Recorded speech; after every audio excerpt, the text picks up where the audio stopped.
This weekend, I got together with my friends. We planned to go and watch the new Transformers movie. So we went out to the mall, to the theaters. As everybody does, we took a selfie. And I was trying to put this as a DP on our WhatsApp group. But since the image is horizontal, I wanted to make it square so that it can fit. So I've been watching a lot of videos about Photoshop Beta, where you can extend the background with using generative AI. So I thought I'll give it a try. I opened the image in Photoshop and I extended the background to make it square. I selected the layer here uh, and I'm just making a selection, as you can see, with a little bit of a overlap on the image. I type in generate or extend background and I hit enter.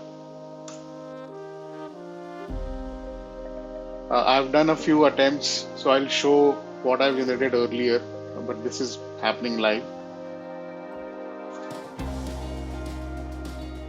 So I still like the ones that I created earlier, but you can see this data wasn't there earlier.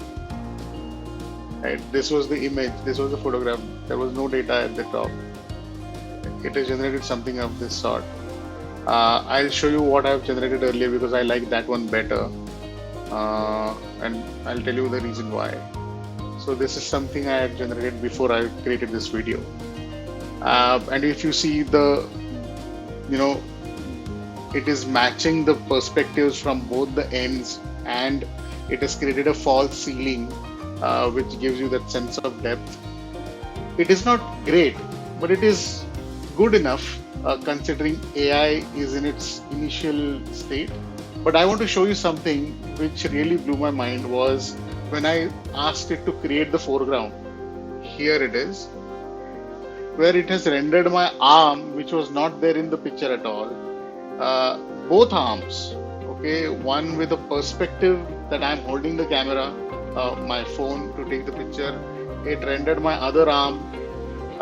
It extended this jacket. If you see here, it extended the jacket.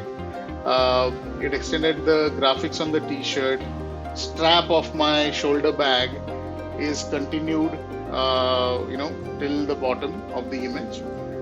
It did a decent job. When I look at the videos and see people saying that AI is Photoshop killer, I don't think so. Photoshop is going to kill it using generative AI. Thank you.